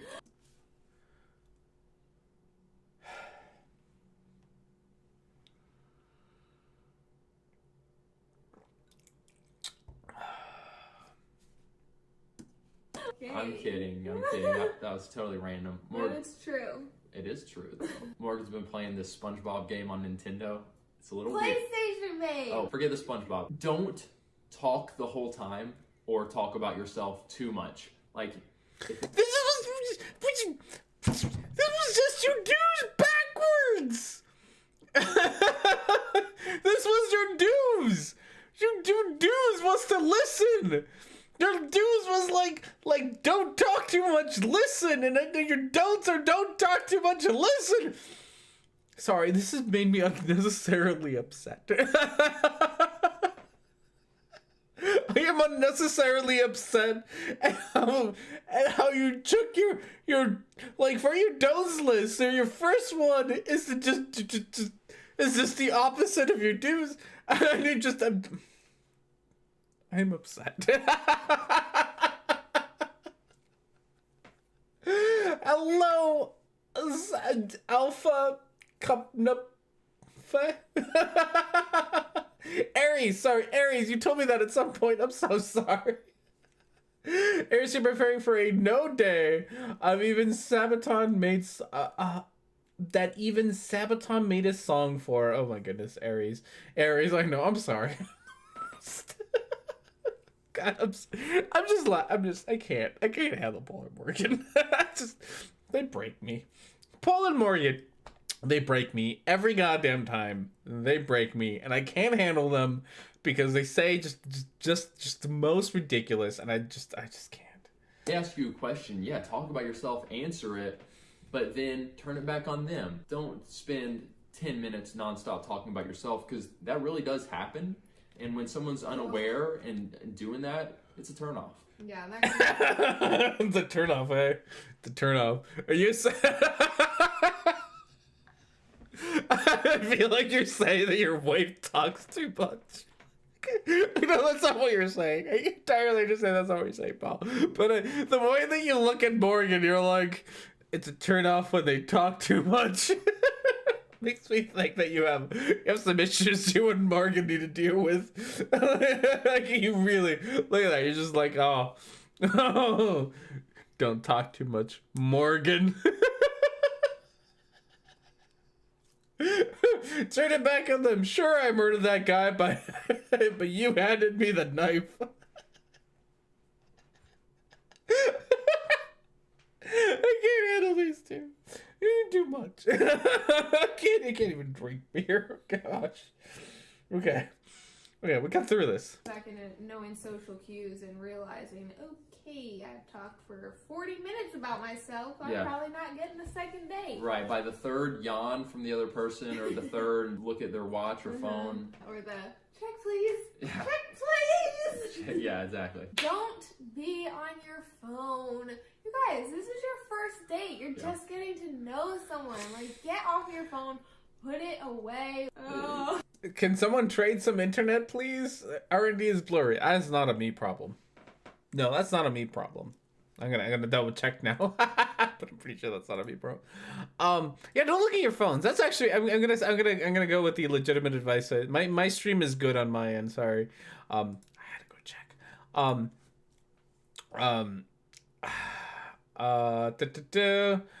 What was I gonna say? Something that's actually like legitimately good advice. I'm not gonna lie. That's actually like always like that's good advice. Always bring extra loot for the first date in case the other person forgets. Don't want to get injured by the anal hook. Oh goodness. Also, always like legit. Do actually have protection ready. So God, R&D's date advice. God. Ask consent is good. So get consent. That's a good one. Do actually be prepared. R&D stories. Being unprepared is terrible. That wasn't a story, but just know that it happened. So just, always actually do be prepared. Sex happens, and that's fine. Unlike Paul and Morgan, sex happens. Do actually carry protection because you don't know. Also, don't carry it in your wallet, guys. That's a terrible, terrible storage place for them. Have to check if your condoms in my purse have expired. Exactly. Check expiration dates. Watch where you keep them. Condoms have to be. They don't have to be, but you should keep them in places. You should keep them in places that are safe to keep them in. Pockets tend to not be, or pockets and wallets tend to not be places. Cars also tend to not be tend to not necessarily be good places because cars get really hot and really cold depending on what part of the world you live in. They can get really hot and really cold. So keep them in your sock drawer, guys. That's a good place to keep them, or your nightstand. And then if you are going to go on a date, then carry it that day. But don't keep them stored in your car. That's a terrible place to keep them. So there you go. Just get a protector for them. It's true. Oops, I hit the wrong key at the wrong spot. Oh goodness, there we go. Kind of shows some disinterest. I'm thinking, I'm having flashbacks. One time I was trying to get out of an awkward conversation with a guy, and so I pretended that I got a phone call. I held my phone up to my ear, like saying hello, and somehow music started playing on my phone. Wow. And it started playing, and I was like, and then I just left. Okay. Anyway, don't be on your phone a lot. Guys, this one should be a no-brainer, but don't be late to your first date. If something crazy happens, which stuff does? God, all your don'ts are. Have you known how to know where the bright spot is on the first date? That one is Morgan is psychotic. That one, the knowing the right spot. That one, I don't know. I don't know if you have to know that for your first date. I think that's something that you learn. You might need to learn, and that's okay. I'm gonna give people an okay on the learning bit. Learn where they are. Learn where all the bits are. You'll learn them.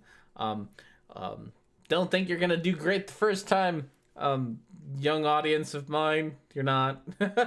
Someone asked me why before the penetration they tap.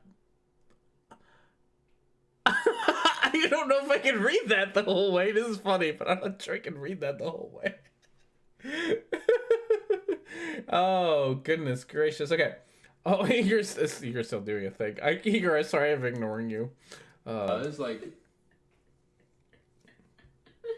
You were not late to our first date. He was actually very much on time before I even showed up. Thank you. I do tend to run late. Yeah, every time since our first date, he's been late. But don't be late on the first date, okay? But yeah, if something crazy happens and you need to text your date and be like, I'm so sorry. Crazy. God, this is such shallow advice. I do love your shallow advice. Oh my goodness. That's why you only need to viewers. You don't know what the good sex is, so they won't judge you. Oh no. Don't sleep with 13-year-olds. God, the sentence, the qualifiers I have to give on the show. Don't sleep with 13-year-olds. That's not okay. Oh. Also on that note, and this one gets me, guys, like it happens and it stinks. You plan the date and then day of, they text and say, hey, so sorry, can't make it, this came up. Can we reschedule? You don't want to reschedule a first date Yeah. unless it's a dire circumstance. Yeah, I mean, obviously. That's God. Don't have sex with anyone who is not in high school, who's not a high school graduate. If you're in high school, that's the exception. If you're in high school, it's fine. If you're out of high school, you are no longer allowed to have sex with anyone in high school. That's just how that works. that is some do's or don'ts of R&D's first date. You're not allowed, if you're not in high school, you're not allowed to date people in high school. I don't care that you just graduated from high school. Just don't. It's weird. Just don't do it. Not even the teachers. So, one of the school districts that I used to work at has this rule that you are, if you were teaching there, and it makes sense, right? It makes sense. That if you're a teacher, you at the school district, you're not allowed to date anyone that has graduated from that school district until 2 years after they have graduated from the school district. And even if, yeah, so that's like the rule. It's a rule that makes sense, but I'm also wondering how that rule came about. Like, it had to have happened, and I'm sure that it does, that a teacher was like, oh, you graduated high school, I'm gonna start dating you, and it's not okay.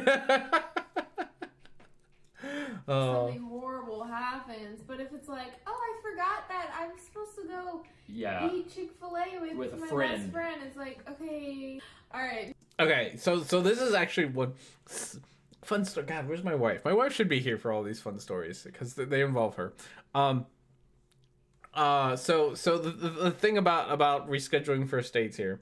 Yeah, no, I actually agree with them. Don't reschedule first date. If your first date just like they decide they have better things to do than to go on a date with you, then that is not a solid foundation for for you thinking that they're into you. Like, yeah, you probably don't want to. Again, unless, emergencies or whatever. But that's actually good advice. One of the things I always tell my wife and about so I proposed to my wife, and I proposed to my wife obviously because I got married in our apartment, and it was like I tried to make it romantic as much as I could, but I did propose in our apartment. And then we went out to dinner afterwards, after the proposal. And she asked me like why I didn't propose at dinner, and I very much so, and I'm very much so still in the spot of never ever propose to somebody in public. Because if they say no, like I think you should be done at that point. Like, I think at that point, like if they don't want to get married and you do, you have very different interests in life, and maybe you should not be together. That's my idea. Maybe I'm cynical and old and all that nonsense.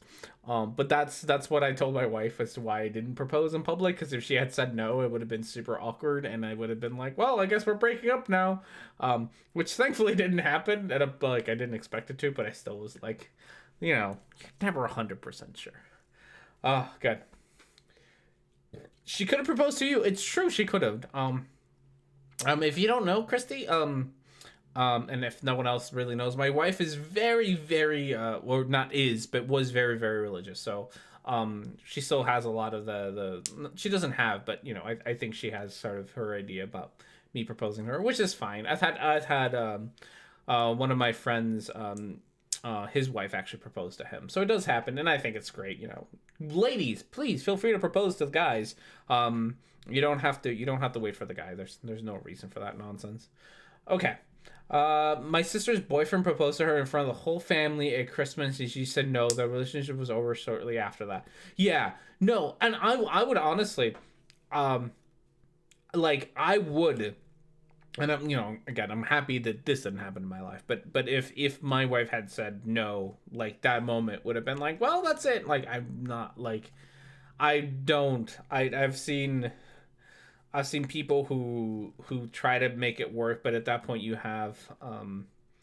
definitely have divergent ideas of what you want to do together, and I sincerely doubt that there's a way to reconcile that, so you might as well just end it and get it over with. Fun story: the first Mrs. Abby changed her name to mine one day. Really? That's really? Huh. It was one of the most awkward moments I've been part of. Yeah. No, it's Yeah, like those videos that swim around the internet where like people who make all these big gestures of proposals and whatnots only to be turned down. Like, God, I can't. Like, and maybe it's just me. I just like I would dread to be that person. Like that's why I propose to my wife at home in private, because I could not live with the embarrassment of that, of just like going through this whole deal and then getting turned down. You love those videos. Like it is slightly sad. Like I can only imagine the poor feelings that are going through the person, but at the same time that's kind of your own fault for doing it in public. Like I only feel so bad for you. Slightly bad, not all the way bad. Okay. Love needs a bit of PR otherwise, yeah. It's one of those few types of cringe videos I can watch. They are like, you're right. I feel bad, not that bad. Proposing in public puts an unfair pressure on the proposee. It's true, very true. Okay, with that said, we're gonna move on, see what else we can dig out of this. Next don't is, even if the date goes well, don't get physical.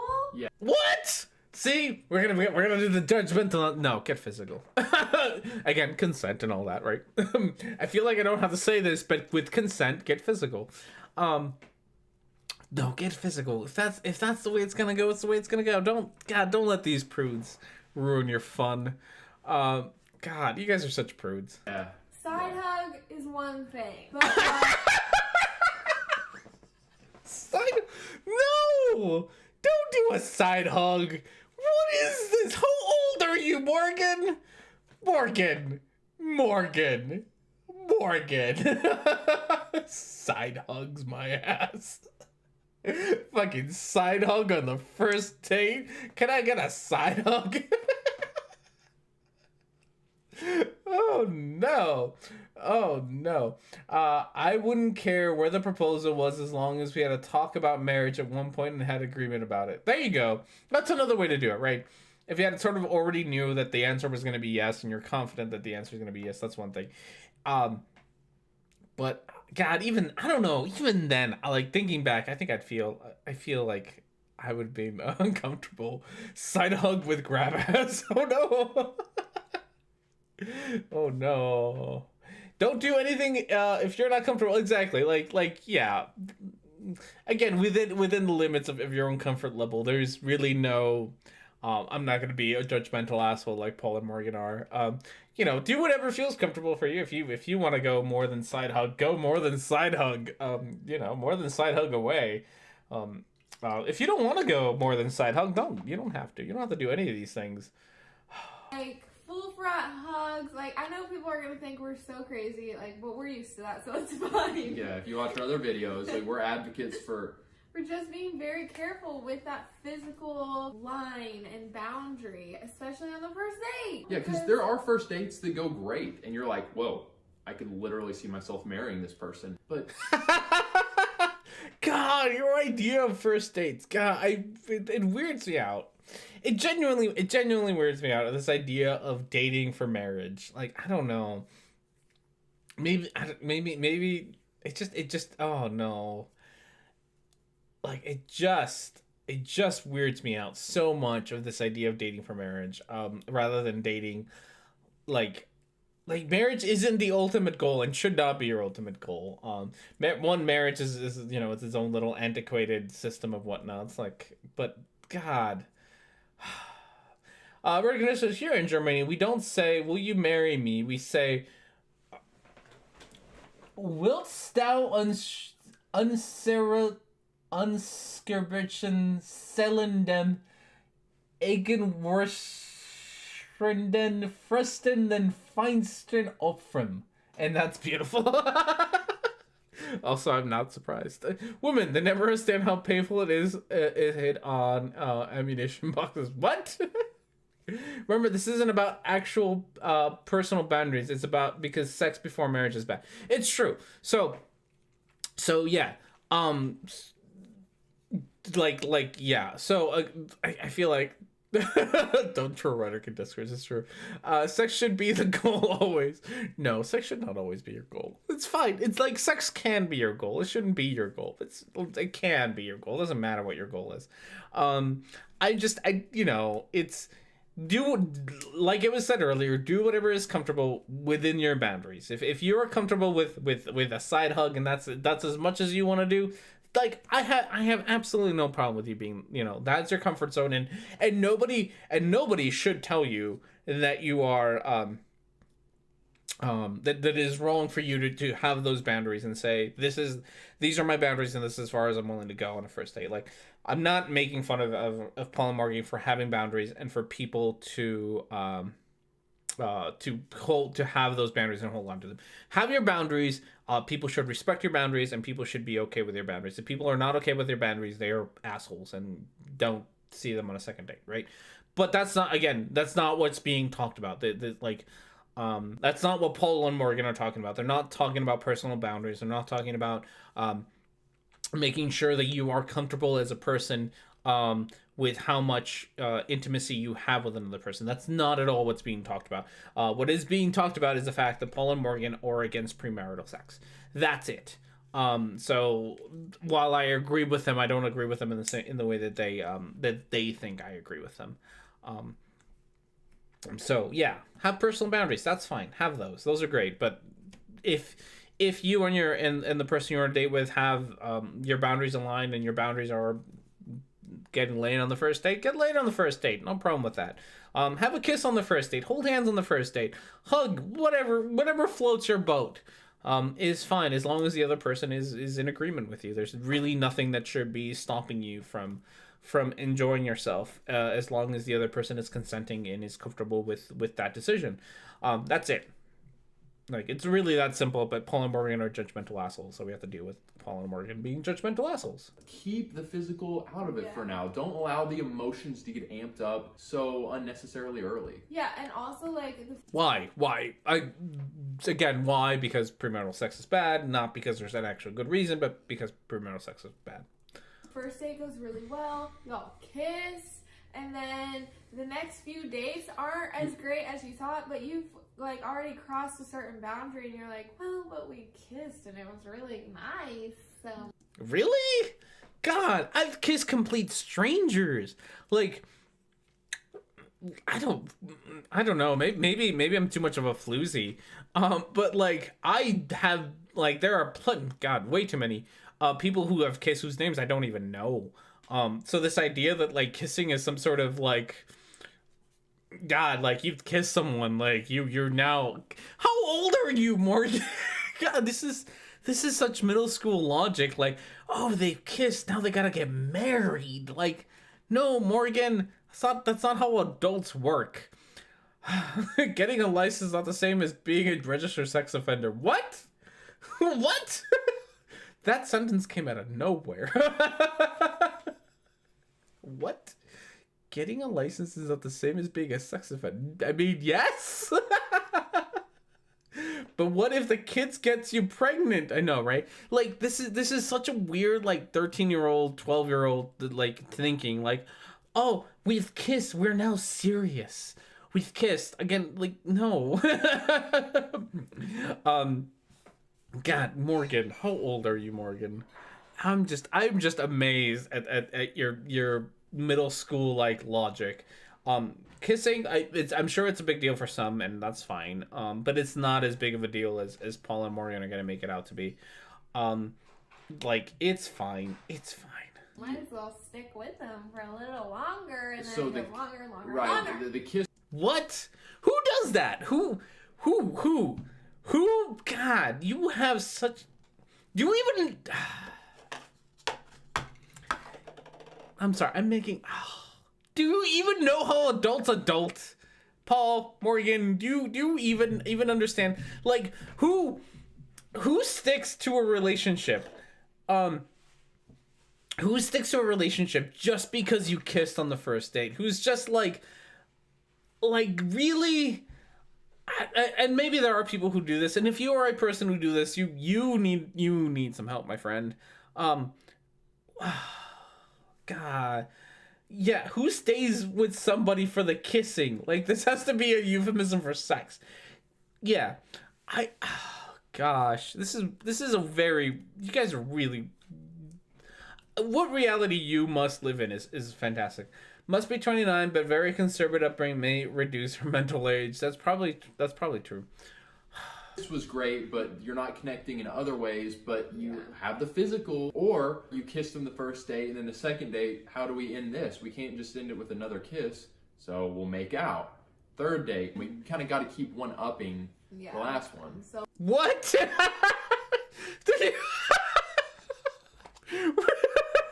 Sorry, I just had this thought of Paul complaining about kissing is like power scaling in Dragon Ball Z.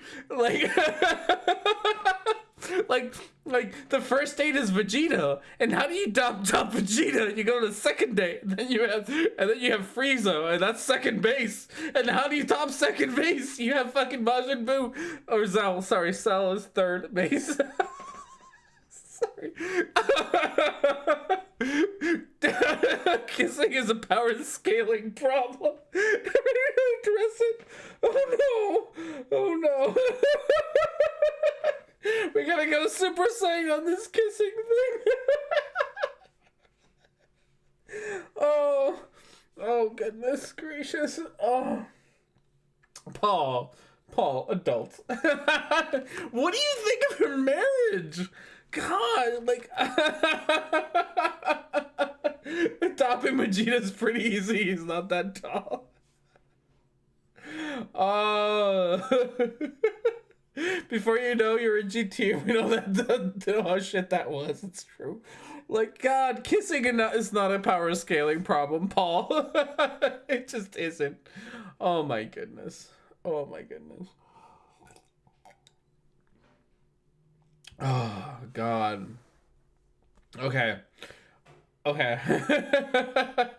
Is this a Paul and Morgan special episode? I don't know what this is. I think all of Paul and Morgan's episodes are special. Oh goodness. Oh, just slow your roll. That is a screeching halt. Chill out. That was a screeching halt into a crash, but oh God. Did we kill it? Comment below and let us know. Did we kill this do's and don'ts? And let us know, do you? Okay, that's kind of the end of the video. It sounds like they're just gonna do... just move, did she? Oh, hello. Hello, gorgeous girl. Gorgeous girl, you're so pretty. Look at you. Okay, it sounds like that's more or less the end of the episode. I'm not gonna listen to any more of that. We're gonna end it there because that's a perfect time. We're done. R&D is the P&M of special episodes. LNH, it's true. All the initials here. So we did. I don't have the thing, so we're gonna have to go back to the screen. We did finish a video. I'm gonna call that finish a video. So we will reward ourselves with booze because we are sexist assholes. So we will reward ourselves. Let's see if we can get ourselves Google here to pick a number between, I always forget what our numbers are, between 1 and 36. So we'll have Google pick a number. Pick a number between 1 and 36. 9. So, thank you very much. We'll give ourselves a little reward here for finishing a video, which is something we don't do often enough. So thank you, everyone. Oh, that got real small. That's unnecessarily small. Nope. Picked the wrong one. There we go. There we go. So thank you, everyone, for being here. I do greatly appreciate you all showing up for all the things and stuff. All the things and stuff. This was great. This was fantastic. Other Cat is obviously here to say goodbye to us and everyone. Let's see if we can zoom in on Other Cat a little bit more. There we go. Oh, she's cleaning herself. Isn't she adorable? Thank you, everyone, for being here. I greatly appreciate you taking the time to do this. Have yourselves a good rest of your week, and I will see you all next time.